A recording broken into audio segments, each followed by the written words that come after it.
अस्सलाम वालेकुम and welcome back to my channel खाना पकाओ जी। आज मैं आपके साथ शेयर करूंगी अरवी के पत्ते बनाने की रेसिपी। अरवी तो तकरीबन हर घर में ही बनती है, मगर उसके पत्ते भी बहुत ही शौक से कई जगहों पे खाए जाते हैं और बहुत ही अच्छे मज़े के बन के ये तैयार होते हैं। महसूस वक़्त के लिए एक सीज़न होता है ख़ास, जब अरवी के पत्ते मार्केट में आते हैं तो ये अरवी से कई गुना बेहतर मज़े के बन के तैयार होते हैं। तो बिल्कुल भी मुश्किल नहीं है, हम इसे स्टीम भी करेंगे, फ्राई भी करेंगे और फिर इसे पकाएंगे ग्रेवी के साथ। बहुत ही मज़े की आसान सी रेसिपी है। चलिए शुरू करते हैं। तो सबसे पहले आपने मेरी वीडियो को फुल वॉच करना है और अच्छी लगे तो लाइक शेयर भी ज़रूर कर दीजिएगा। तो ये देखें जी, कुछ अरवी के पत्ते मैंने निकाल के साफ़ करके रखे हुए हैं। मैं आपको बता देती हूँ कि आपने इससे किस तरह से साफ़ करना है। जो मेरे पास है वो कुछ ज़्यादा ही बड़े हैं। ये इसका एक बारीक सी इसके अंदर ये जो डंडियाँ होती हैं, कुछ पत्तों की बहुत ज़्यादा मोटी होती हैं, तो हमने इन्हें निकाल देना है, इन्हें रिमूव करना है, क्योंकि ये गलने में और पकने में थोड़ा मसला करती हैं और इनका टेस्ट भी इनकी वजह से काफ़ी सालन का ख़राब हो जाता है। इन डंडियों को छील के हमने निकाल देना है। अगर ज़्यादा ही मोटी हैं, पत्ता थोड़ा बड़े साइज़ का है, ज़्यादा मोटी हैं, तो इस तरह से आप पत्ते को फ़ोल्ड करेंगे और छुरी की मदद से ये पूरी ये जो अंदर के बारीक से ये डंठल होते हैं, इन्हें निकाल देना है। तो जो मेरे पास अरवी के ये पत्ते हैं थोड़े से ज़्यादा बड़े साइज़ के थे, इसलिए मैंने दरमियान से सारे ये डंठल निकालने के लिए कटिंग की है कैंची के साथ। और इसकी शेप दरमियान से कट गए हैं, मगर इन्हें निकालना बहुत ज़रूरी है। अगर जो बारीक डंडियाँ, आप इस तरह से इन्हें थोड़ा सा छील के भी ऊपर से रिमूव कर सकते हैं। इन्हें निकालना ज़रूरी है, क्योंकि ये फिर अच्छे नहीं लगते टेस्ट में और गलने में भी मसला करते हैं। साइडों से थोड़ा सा ये पीला था मेरे पास काफ़ी ज़्यादा, इसलिए मैंने अच्छे वाले ग्रीन और बगैर डंडियों के निकालने हैं। जितने हो सकता है, जितने मुझे चाहिए थे उतने ही। ये देखें जी, मैंने साफ़ करके रखनी है। इस तरह से इनकी डंडियाँ बिल्कुल रिमूव कर दिया, जो मोटी वाली हैं, और जो बारीक होती हैं उनका कोई मसला नहीं है। इस तरह से जितने मुझे चाहिए 10 से 12 ये अरवी के पत्ते हैं, बड़े साइज़ के हैं। तो ये मैंने दरमियान से सारी अच्छी तरह से डंडियाँ निकाल के साफ़ करके रख ली है। हम इन्हें धो के रख लेंगे एक साइड पे। ये जो बचे हुए हैं ये भी मैं किसी और दिन इस्तेमाल करूँगी। इन्हें रिमूव करना, दरमियान से डंडियों को साफ़ करना थोड़ा ज़्यादा टाइम लगेगा, मगर अभी मुझे इतने ही चाहिए तो ये मैंने साफ़ कर लिए हैं। तो सबसे पहले हम इसके लिए बेसन तैयार करेंगे, जिसका हमने पूरा ये पत्तों के ऊपर लेप करना है। इसकी एक लेयर लगाएंगे, फिर इसे रोल करके तो स्टीम करेंगे। 2 कप बेसन है मेरे पास, तो जितना बेसन है उसी के हिसाब से हम इसमें स्पाइसेस ऐड करेंगे। 2 कप बेसन है तो हस्बे ज़ायक़ा या फिर 1 बड़ा चम्मच डाल देंगे नमक का। 1 टीस्पून सुरख मिर्च है, हाफ़ टी स्पून हल्दी है, या फिर आप अपने टेस्ट के हिसाब से या बेसन के हिसाब से भी ले सकते हैं। 3 चीज़ें नमक मिर्च हल्दी डाल दी है। 1.5 चम्मच सूखा धनिया और ज़ीरा मोटा कुटा हुआ ये डाल दिया। और हमने इसमें कोई मसाला ऐड नहीं करना। पहले ड्राई मसाले को अच्छी तरह से मिक्स कर लेंगे, फिर पानी के साथ हमने इसका एक थिक सा बैटर तैयार करना है, जो इन पत्तों के ऊपर आराम से ठहर जाए और हम इन्हें रोल भी कर सकें। तो बहुत ज़्यादा पतला भी नहीं होना चाहिए ये, और बहुत ज़्यादा गाढ़ा भी नहीं होना चाहिए। तो नॉर्मल पानी के साथ ही हमने इसका बैटर तैयार कर लिया। तो बैटर हमारा तैयार हो गया। ये देखिए जी, इतना ही होना चाहिए ताकि आप इसे आराम से अप्लाई भी कर सकें और ये ऊपर लग भी जाए। तो एक अरवी के पत्तों को मैंने धो के रखा हुआ था, एक लेंगे हमने सीधी साइड पे, इस तरफ नहीं लगाना, इसकी साइड चेंज करके। ये भी मैंने ऊपर से सारी इसके बारीक जो डंठल थे वो निकाल दिए हैं या फिर छीले हुए हैं। तो जितना एक पत्ते के ऊपर लग सके, एक बारीक सी हमने लेयर लगानी है।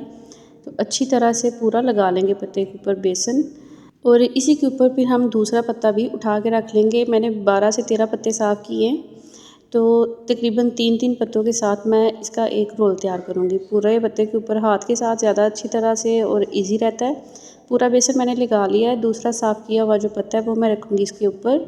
आप चाहे तो एक पत्ते को रोल करके भी बना सकते हैं, मगर वो थोड़े से ज़्यादा टाइम लगेगा और ज़्यादा रोल बन के तैयार होंगे, तो इसलिए ये ज़्यादा ईजी रहता है। एक पत्ते के ऊपर अगर सारा बेसन लग गया, दूसरा पत्ता उसी तरह से हमने उल्टी साइड रख के तो उसके ऊपर भी बेसन लगा देना है। इसी तरह से एक और पत्ता, जो तीसरा पत्ता मैंने इसके ऊपर रखा है वो थोड़ा सा छोटे साइज़ का था, मगर कोई मसला नहीं है। इसी तरह से पूरे के ऊपर बेसन लगाएंगे और साइडों से हमने फोल्ड कर देना है ताकि रोल की शक्ल अच्छी नज़र आए, मगर ज़रूरी नहीं है, आप वैसे भी सीधा रोल बना सकते हैं। इस तरह से इस तरह से रोल बनाएंगे कि ये फटे भी ना और थोड़ा सा टाइट भी हो। तो पूरा रोल बनाएंगे, और जो बड़ा स्टैंडर होता है मेरे पास वो था, स्टीम मैंने उसमें करना है। इसे स्टीम करना बहुत ज़रूरी है। हम इसे स्टीम भी करेंगे, फ्राई भी करेंगे, और फिर इसका सालन तैयार करेंगे, जो बहुत जल्दी बन जाता है और बहुत ही मज़े का बनता है। और बिल्कुल भी मुश्किल नहीं है, आपने इसे ज़रूर ट्राई करना, इंशाल्लाह सबको बहुत अच्छा लगेगा। एक रोल तैयार हो गया। इसी तरह से हम दूसरे सारे पत्तों को लेते जाएंगे, उनके ऊपर बेसन की लेयर लगाएंगे, और 1 बाय 1 3-3 पत्तों के हम पूरे रोल तैयार कर लेंगे। 12 थे तो 3-3 के साथ मैंने ये तैयार किया है। तो 3 से 4 रोल बन के ये तैयार हो गए हैं।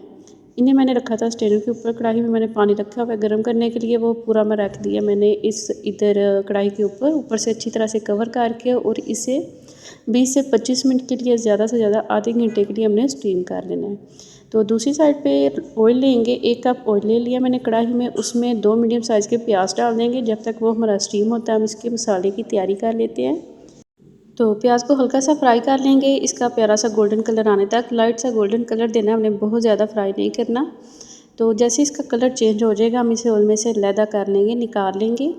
2 मीडियम साइज़ के प्याज हैं और 2 ही टमाटर है। इसमें आधा कप दही डाल के तो हमने इसका पेस्ट तैयार कर लेना। ये ज़रूरी नहीं है, ये आप मसाला बनाने के साथ भी कर सकते हैं, मगर टाइम को बचाने के लिए मैंने ये मसाला पहले तैयार करके रख लिया था। अलहदा से अदरक लहसुन का पेस्ट है जो हम फ्राई करके तो ये तैयार किया हुआ मसाला डालेंगे, और भी ज़्यादा जल्दी हमारा मसाला रेडी हो जाएगा और हम इसमें ये डाल देंगे। पत्ते बहुत अच्छी तरह से स्टीम हो चुके थे, तो हम इसे बहुत एहतियात से निकाल लेंगे। जब जैसे ये स्टीम हो जाते हैं, बेसन पक जाता है, थोड़ा सा ये हार्ड हो जाता है, तो इतना मुश्किल नहीं है, आप आराम से इसे निकालें। तो जैसे ही थोड़े से ठंडे हो जाते हैं, आप अपने हिसाब से इसकी कटिंग कर लें। 1-1 इंच के हिसाब से मैंने इसे काट लिया था। तो हम पहले इसे फ्राई करेंगे, फिर उसी ऑयल में हम इसे ग्रेवी तैयार करके तो इसे पका लेंगे। बहुत ही अच्छे मज़े के बन के ये तैयार होते हैं। आप चाहें तो इसे फ्राई करके पकोड़े की तरह भी इंजॉय कर सकते हैं, वो भी बहुत अच्छे लगते हैं। तो वैसे ज़्यादातर ये ग्रेवी के साथ सालन के तौर पे ही खाए जाते हैं। अब वैसे आधे हमारे घर में तो ऐसे होता है कि आधे तो खाए जाते हैं पकोड़े की तरह, जो बच जाते हैं उनका सालन बन जाता है। तो इसे बहुत ज़्यादा डीप फ्राई करने की ज़रूरत नहीं है। तो जैसे ये एक साइड से ऑयल गर्म ही था, मैंने डाल दिए अरबी के पत्ते जितने आ सकते हैं मैंने डाल दिए थे। जैसे ही हल्का सा गोल्डन कलर आ गया, एक साइड पे साइड चेंज करके दोनों तरफ से पकाएंगे और निकाल लेंगे। इसी तरह से सारे अरबी के पत्तों को हमने कटिंग किया और स्टीम किए हुए पत्तों को हमने कर लिया फ्राई।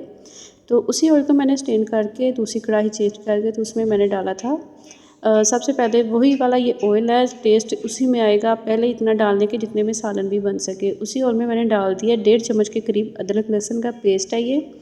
इसे बहुत अच्छी तरह से हमने फ्राई कर लेना है ताकि इसका थोड़ा सा कलर चेंज हो जाए और इसकी भी खुशबू आने लग जाए। इतना हम इसे फ्राई कर लेंगे। फिर जो हमने ग्राइंड करके तैयार किया था टमाटर, दही और प्याज का मसाला, वो इसमें डाल देंगे। तो हमारा काम भी आसान हो गया और टाइम की भी बचत हो जाती है, क्योंकि जब तक वो स्टीम हो रहे थे हम फ्री थे, इसलिए मसाले को तैयार करके रख लिया था। आप चाहे तो इधर भी डायरेक्ट कर सकते हैं। मैंने ऊपर से कवर कर दिया था, काफ़ी चींटे उड़ रहे थे, मैंने ऊपर से कवर किया। जैसे ही पानी थोड़ा सा दही का ड्राई हो गया, हस्बे जायका मैंने इसमें डाल दिया नमक का 1 से 1.5 चम्मच भर के मैंने डाल दिया सुरख मिर्च, आधी से पौनी चम्मच मैंने हल्दी का डाल दिया। अब ये सारी चीज़ें हस्बे जायका भी डाल सकते हैं। बहुत अच्छी तरह से भूनना है। दही है इसमें, आप चाहें तो 1 प्याली पूरी दही की इसमें ऐड कर दें तो और भी ज़्यादा अच्छा फ्लेवर निकल के आएगा। मेरे पास आधा पौना कप था, मैंने वो पूरा डाल दिया इसके अंदर। जैसे ही अच्छी तरह से मसाले की बुनाई हो गई है, आधा कप के करीब मैंने इसमें पानी डाला है। पानी डालने के बाद मैं इसमें डालूँगी फ्राई किए हुए अरवी के पत्ते, सारे डाल देंगे एक एक करके इसके अंदर।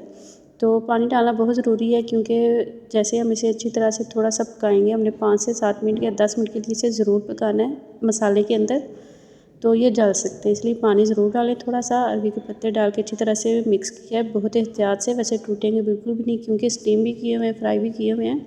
1 चम्मच भर के मैंने डाल दिया था मिक्स गरम मसाला, सब्ज़ धनिया और सब्ज़ मिर्चें डाल के बहुत एहतियात से। फिर उसी तरह से हम इसे मिक्स करेंगे और 10 मिनट के लिए रख देंगे दम पे। तो बहुत अच्छे मज़े के हमारा मज़ेदार सा अरबी के पत्तों का सालन हो गया तैयार, और यकीन करिए बहुत अच्छा लगता है, सभी को पसंद आता है और बनाना भी मुश्किल नहीं है। तो आपने इसे ज़रूर ट्राई करना है और मुझे भी कमेंट करके बताना कि आपको कैसा लगा है। तो आप एक दफ़ा बनाएंगे तो सभी आपकी तारीफ़ करेंगे। तो आप फिर मिलेंगे एक नई रेसिपी के साथ। आपसे रिक्वेस्ट है कि आपने चैनल पे नए हैं तो आपने सब्सक्राइब ज़रूर करना है। वीडियो अच्छी लगेगी तो लाइक शेयर भी ज़रूर कर दीजिएगा। ये बिल्कुल फ्री होता है। बहुत से लोग वीडियो वॉच करते हैं मगर सब्सक्राइब नहीं करते। अगर आप चैनल पर नए हो तो आप प्लीज़ आपने सब्सक्राइब ज़रूर करना है। और इंशाल्लाह फिर मिलेंगे नई रेसिपी के साथ। अपना अपने घर वालों को बहुत सा ख्याल रखिएगा। अल्लाह हाफिज़।